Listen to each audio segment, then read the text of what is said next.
I'm Elise Hugh. And I'm Josh Klein, and we're the hosts of Built for Change, a podcast from Accenture. On Built for Change, we're talking to business leaders from every corner of the world that are harnessing change to reinvent the future of their business. We're discussing ideas like the importance of ethical AI or how productivity soars when companies truly listen to what their employees value. These are insights that leaders need to know to stay ahead. So subscribe to Built for Change wherever you get your podcasts.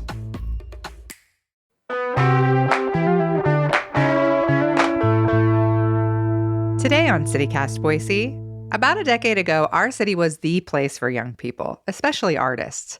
But rising housing costs and low wages have us wondering, is that still true? Ryan Marsh from The Backyardists is here to help us dig into the challenges facing young people and whether or not Boise can still call itself cool.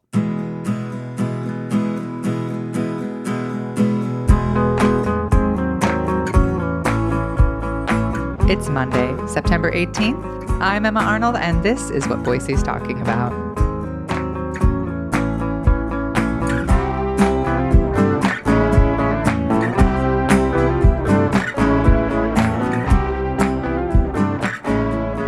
Hi, Ryan. Welcome back. Hi, Emma. Thank you so much. I'm happy to be back. Absolutely. Our pleasure. I want to start with this question that honestly I can't answer. I'm a 43-year-old mom. I'm glad you're here to answer it for me. Is Boise cool, Ryan? Is Boise still a cool place? Yes, I personally believe that Boise is still a cool place, and it's a place that people want to be at for various reasons.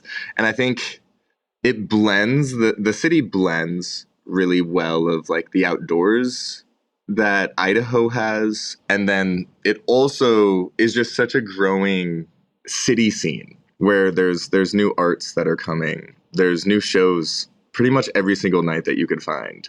I guess my question is, what leads you to think it's not fun anymore? Oh, I don't know if I think that, but I just know, 10, 15 years ago, Boise was like the place for young people. I mean, everybody was always saying like it's a young, vibrant city. It was in a haven, especially for artists. And there was like this feeling like 15 years ago of like excitement and energy. And I just, maybe I'm just a little more removed from some of that now because I'm busy and I'm older. But I don't know. I feel like we're losing a lot of young people. So that is part of it for me is like, do you get pushback when you tell people like Boise's a really cool city? Do you ever get pushback from people? Not really. I think the pushback comes from the fact that it's more expensive to live here than it ever was like 15 years ago or so. But on the actual side of like the things to do and ways to connect with the community, I'm not sure that from anyone across all the generations I've talked to that it's ever been as consistent as it is now, of just like the various types of approaches where there's just so many new markets that are coming up and there's so many new shows that are coming through. There's like Treefort Music Hall being created, the Bodo Cinema that opened up where it's just, okay, a new cinema spot.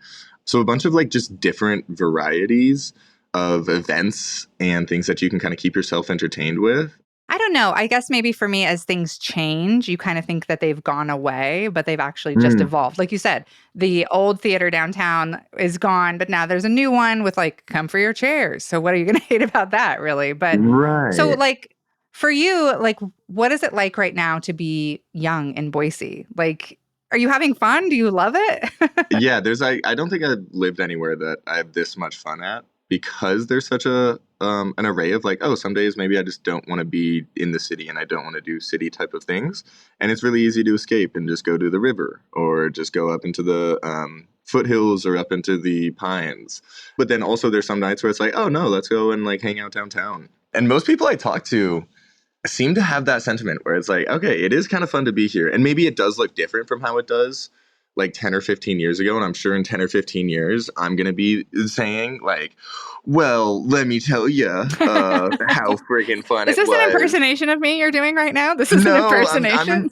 I'm impersonating myself in 15 years. I'm trying to imagine what I'm going to be like. Do you think you'll stay? Are you going to stay? I'd like to. Your friends and you, or do you have conversations about staying? For sure.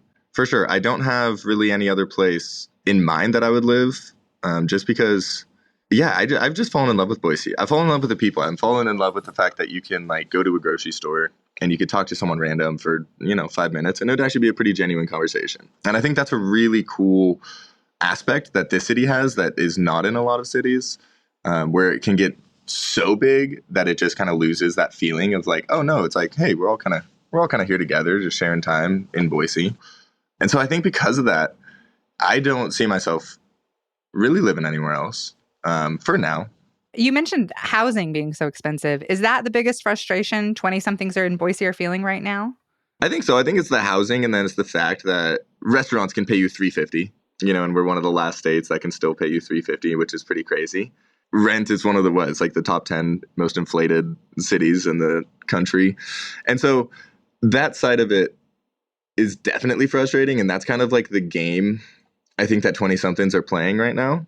The game that I'm playing is, how do I maintain myself and my relationships with my friends and my family while still quote unquote grinding enough so that you can actually stay here.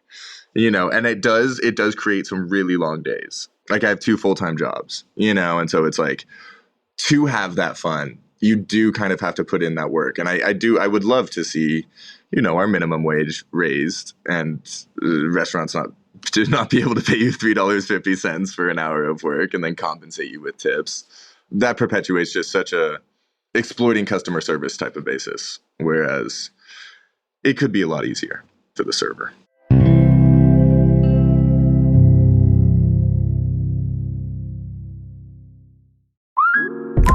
Instacart helps you get beer and wine delivered in as fast as an hour. So, whether you need to fill the cooler for tailgate season or fill your glass for Pinot by the fire season, you can save time by getting fall sips delivered in just a few clicks.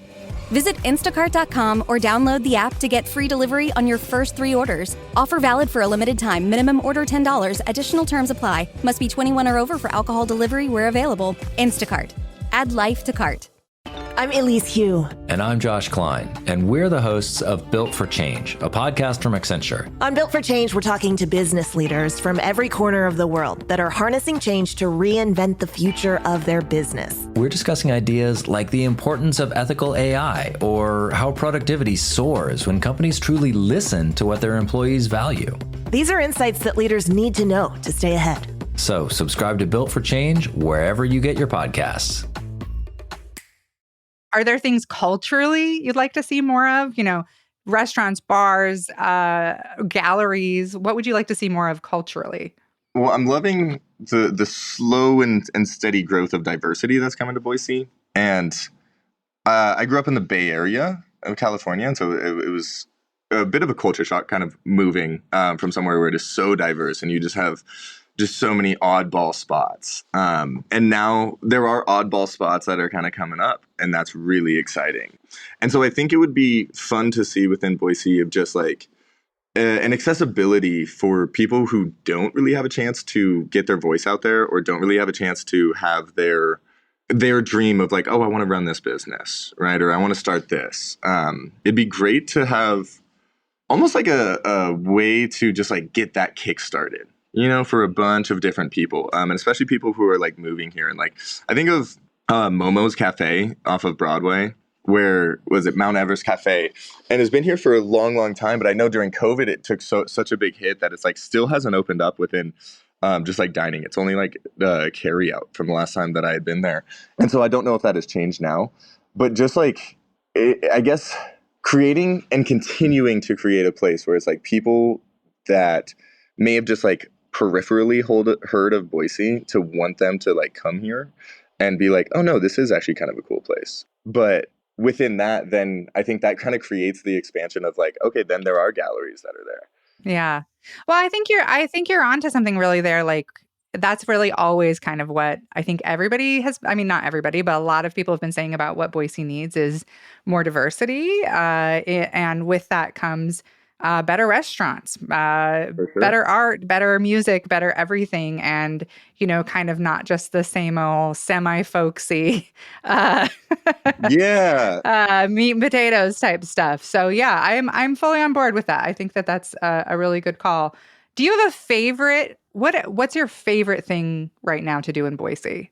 So I spent a lot of time by the river this summer, and that's actually been really great for just the own personal mental health. And then also my writing. I have found that I've been able to write a lot by the river, which is really fun. Well, tell me what the Backyardists have been up to. For people who don't know, you are part of this amazing group called the Backyard Artists, and you're a nonprofit organization. And I got to tell you, I follow you on Instagram.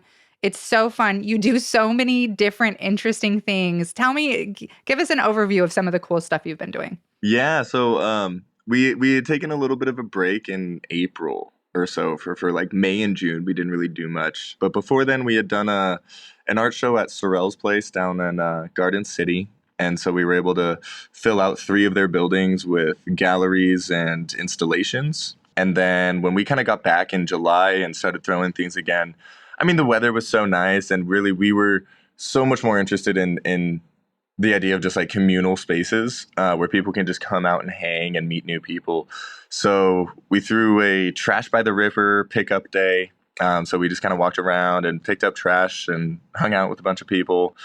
Then we did an art by the river where we just kind of supplied paints and lino cuts to do stamps and stuff like this. And it was really cool. A group of like 20 people came out and just created art for the whole night. And then we did a second trash pickup day, and that trash pickup day was in Hyde Park. I was on a walk there like the day prior with a friend of mine, and then was just like, dang, there's just so much trash that is just kind of littered. And everybody filled up a decent amount of trash, got really sweaty because it was a muggy night. So that was pretty fun.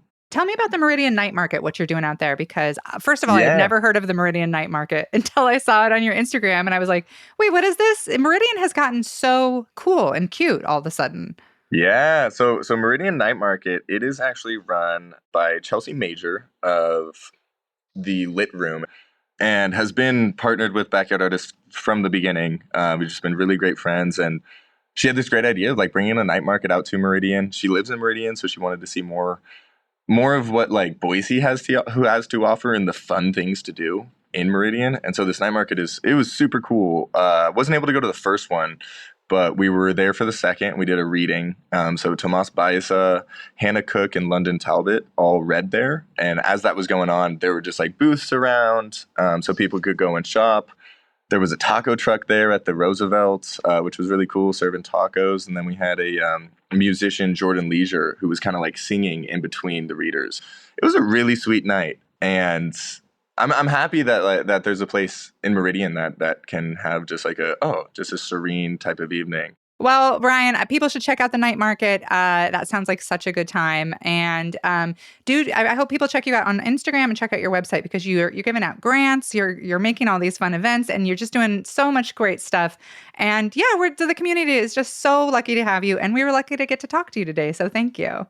Yeah, thank you so much for having me. I really love CityCast and what you guys are doing. I read every single morning. This is how I get my news, so it's really nice. I'm excited and really honored to be here. It's pretty sweet. That's all for today here on CityCast Boise.